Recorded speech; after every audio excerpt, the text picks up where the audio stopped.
So I'm having a chat with Hannah Rose Platt. How are you?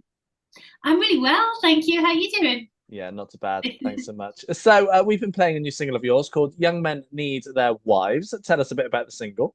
Awesome, thank you. So this one, yeah, the record is called Fragile Creatures, and it's exploration into the myths and the superstitions around women's health and the misdiagnoses and all kinds of absurdly funny and all, at the same time devastating things. And a lot of the stories in the album are historical, and I thought I should throw one or two personal ones in there. And it's actually a personal song about a relationship I was in some years ago, which was very, very toxic, very controlling, very coercive. And I've made the decision to leave. And since leaving, the person um, started to not do very well at all. And they were assigned a mental health team. And it's about being given very dangerous advice by that mental health team to stay. And there was one particular doctor that actually said the phrase, young men need their wives, you don't kick a man when he's down, come on. Which was, I was just sort of a bit like shocked, like, Yeah, I know how to say this to me. And it was just sort of about that situation, really, because the sort of the danger and the dismissal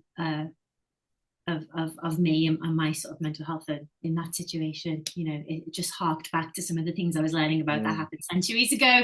And I thought this needs to be in there. And hopefully what listeners are left with is a little bit of a sarcastic defiance sort of anthem, really.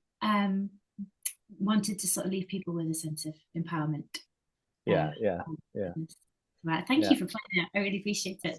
Pleasure's all mine. As I say to people, if you write good music, then I'm going to play it. So it's on you, really. It's not on me. So.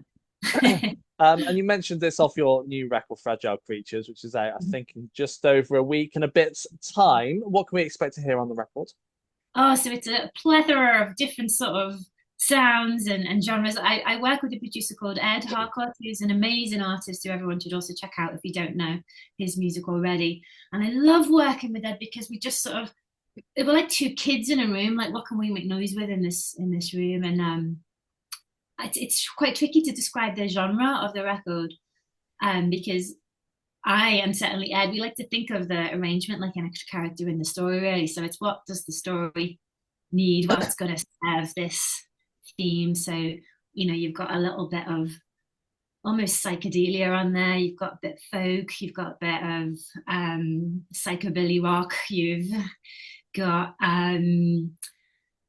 weird industrial sounding song as well. So it's a whole mixed bag, really. I guess it's a little bit theatrical in a way, Hmm. and a lot of stories and sort of historical events that I didn't know until I read this book called Unwell Women, which is what one of the threads of research that informed the record. So hopefully people will find it interesting to uncover these stories like I did. That's Yeah, the aim. That's the hope. yeah, yeah, absolutely. And the sound that you've made with this record, was it the sound you wanted, or is it simply how it turned out in the studio?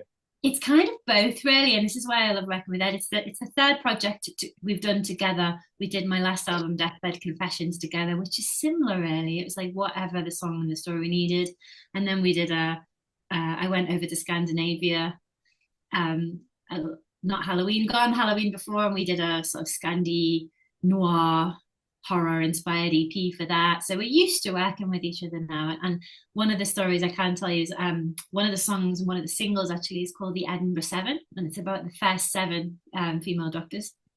And then the snapshot of the song is true story. They were walking down Nicholson Street in Edinburgh to sit their anatomy exams, and they were sort of blocked off by gangs of men and mud thrown at them, insults held at them, and they obviously walked through, sat their exams, and passed. And I said to Ed, I want to make it sound like if Tarantino made a film about these women. We want to like imagine seven women, a gang of seven sort of badass women sort of marching down the road, and he Mm. just understands it when I say those kinds of things. So that's kind of the kind of conversations we have really when we're thinking about sound. Yeah, yeah, nice, nice. And I'm sure you wrote more than what made it onto this record. What happens to those now? Do you consider them again down the line, or do you think you'll bin them off and start again? Do you know, it's so funny you say that because every single song that was written for this is all that was written. and it was so painstakingly researched. What I do have though is a whole more ideas that it could have turned into a double record about this, and I think I probably still will write them just for fun to see what happens. And you never know, maybe we'll get an extended version at some point down the Yeah. line. Mm. Yeah, fingers crossed. And I like to talk about the songwriting as well. So for you, how do tracks normally start off?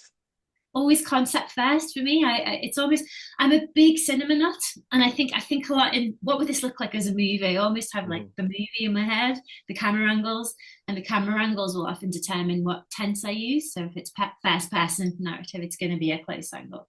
If it's third person narrative, it's going to be a wide shot, which gives you the opportunity to get a little bit more wordy and sensory with the lyrics, but it's always concept first for me. And then the lyrics and the chords often come together, really. Usually some sort of guitar riff or some sort of beat will be the foundation. Yeah, nice. And with the lyrics as well, is it quite easy to kind of pair them up with the music, or is it a bit of a challenge at times?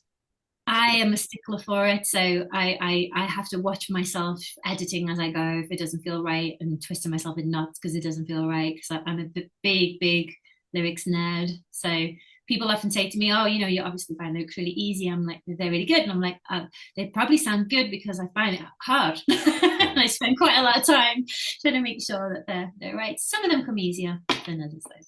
Yeah, yeah, good. And you get to play some of these new tracks live. You've got some in-store dates to start things off with. How are Yes, you we do. catering your set for doing like in-stores rather than the big shows? So that's a great question. I've had loads of fun lately because I've had an excuse to buy loads more toys, which is always great. So what me and my partner, who's also my bass player, we're going to do a bit more of a stripped back thing, but it will be plugged. So it'll be electric guitar, electric bass, and maybe some upright bass.